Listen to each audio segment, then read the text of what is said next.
This is Terry McCauley, Coordinator of Football Officiating for the American Athletic Conference, and I will be presenting the next in our continuing series of training videos. This video will address the significant changes to the blocking below the waist rule that in most cases require players to block the front of the opponent, which will allow that opponent to defend himself. While the verbiage of the rule may be complex, the plays on this video will show that the application of the fundamental principles of the rule is not.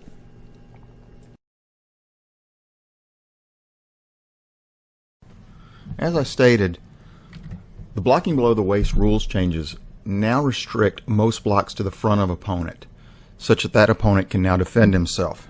The exceptions are made for blocks during close line play and during pass protect. This exception requires us to define a new area, and it's called the low blocking zone. The low blocking zone extends 7 yards to either side of the snapper, 5 yards beyond the line, and all the way back to the offense's end line.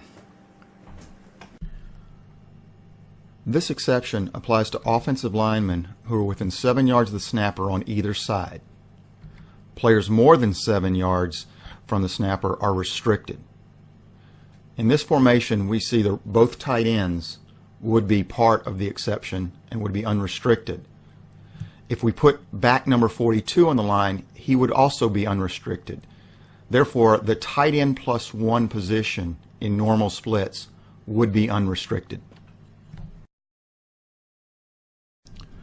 Backs to the snap who are unrestricted must be within the tackle box, that is 5 yards either side of the snapper, and their frame or torso must break the frame or torso of the second lineman from the snapper, which is normally the tackle. In this formation, left wing back number 4 is inside the tackle box. His frame is also breaking the frame of the left tackle, therefore he is unrestricted. The I-back is unrestricted. Right wing back number 21 is inside the tackle box. His foot is breaking the plane of the right tackle's foot, but his torso or frame is not breaking the frame of the right tackle. Therefore, number 21, the right wing back, is restricted.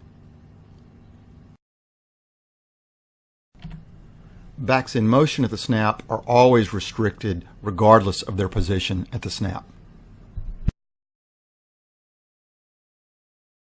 The players we just defined are unrestricted at the snap. And when blocking low, these unrestricted players, they may block in any direction while the blocker is in the low blocking zone and as long as the ball has not left the low blocking zone. They must block an opponent from the front if the blocker is outside the zone or after the ball has left the zone. May not block back toward his own goal line after the ball has left the zone. May block back toward the original position of the ball as long as the block is in the front.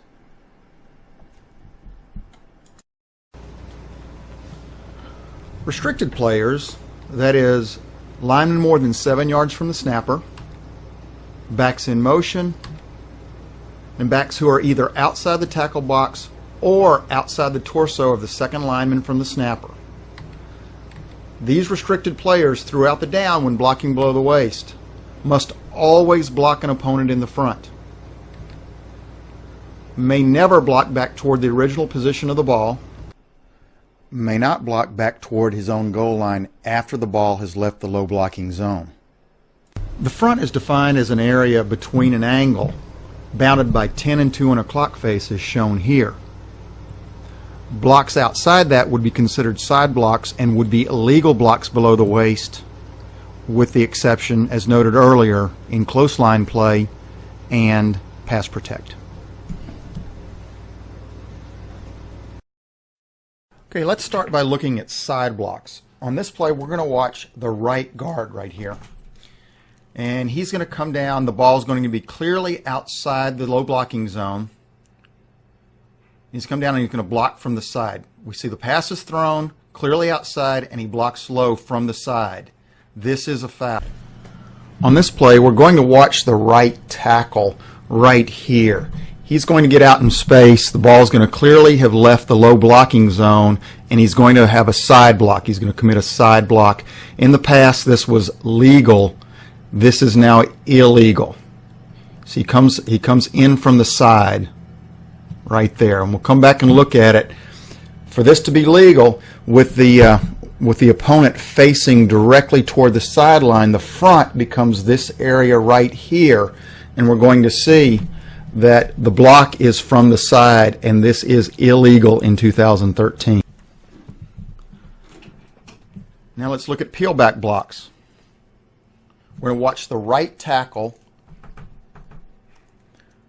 The ball is going to be clearly outside the low blocking zone, and he's going to block back low toward his own goal line. This is a foul. On here, this play, we'll watch the left guard. The left guard is going to peel back. The ball is going to be clearly outside the low blocking zone. He's going to peel back and block low behind the line of scrimmage, or roughly right at the line of scrimmage. Illegal block below the waist.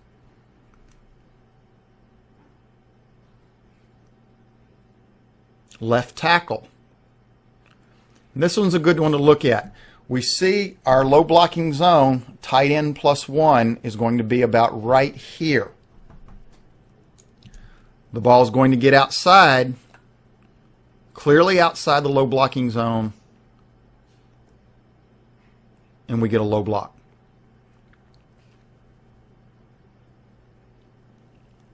The center, we're going to watch the center peel back.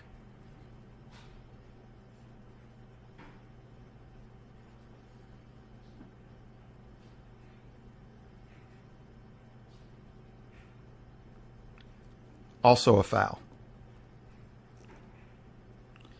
Now let's look at crackbacks. This is actually going to be a side and a crackback. We watch the slot at the bottom. It's going to be a side block, clearly not 10-2, and he's going to be lunging toward the middle of the field. Lunging toward the middle of the field. That's a crackback. So this violates the blocking below the waist rule in two different areas. Here we watch the wide receiver at the top. Also a side and a crackback.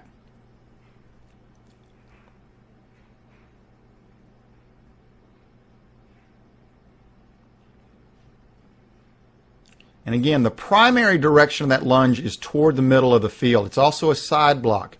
And that's what we're talking about when we're dealing with crackbacks. Remember, the rule is really the same as it was before we started talking about adjacent sidelines. We're not going to give you an exact angle, but if that lunge is toward the middle of the field, then he's cracking back. This is a foul. If the lunge is more upfield, then it is not a foul for a crackback. Could certainly still be a side block. In this play, we'll watch the wide receiver at the top of the screen.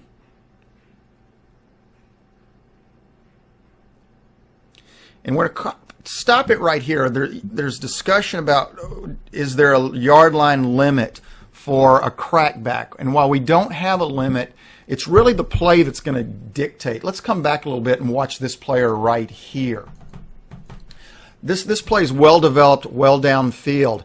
If he decides at this point to crack this guy, we would not consider that a crackback block. The play is so well developed that it's just a block low downfield. And if he would get him from the front, if he at this point would turn around and block number 20 from the front, that would not be a low crackback block. It doesn't meet the smell test on crackbacks that we're showing you.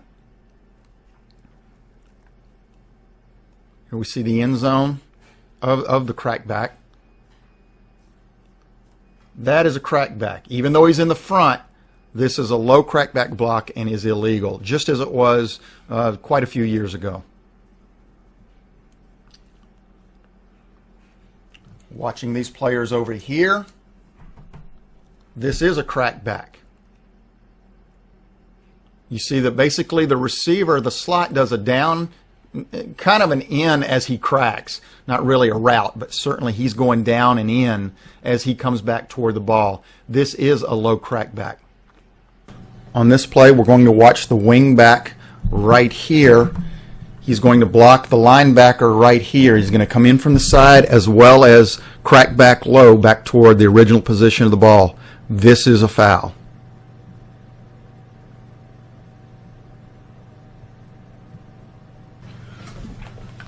On this play, we're going to watch this receiver right here. You'll see him come downfield and block low back toward the original position of the ball. This is a low crack back and is illegal.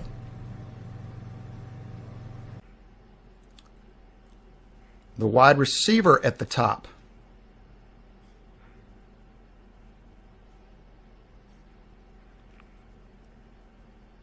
Low crack back. Again, this is the end zone.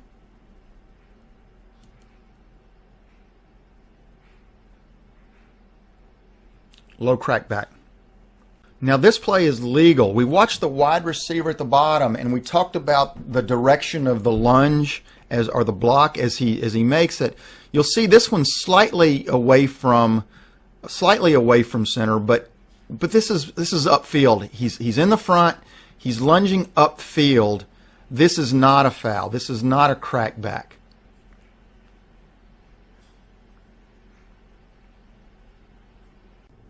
Let's look at a legal block.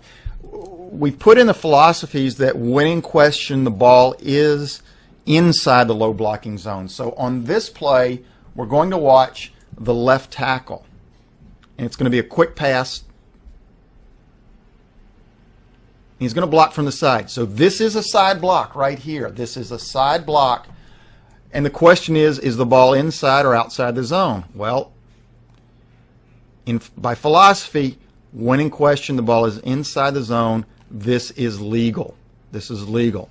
If this player had caught the football out here and then this tackle makes this block, then it would be illegal.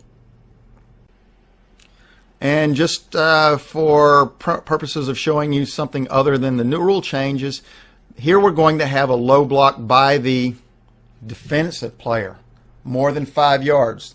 Ball snapped at the 35 going in.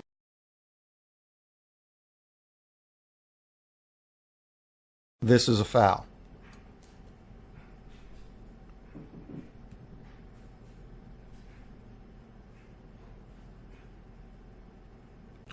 And just remember, on all kick plays, we cannot have low blocks. We cannot have a block below the waist. We're going to watch this player right here. We don't want to get too close. And from the referee position, blocks low, this remains a foul. In summary, let's discuss the fundamentals of the blocking below the waist rule. We have 8 categories of illegal blocks below the waist.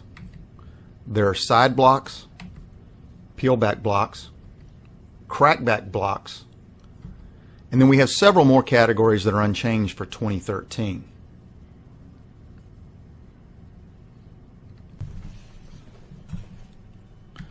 Side blocks, always illegal by restricted players, always illegal outside the low blocking zone, always illegal after the ball has left the low blocking zone.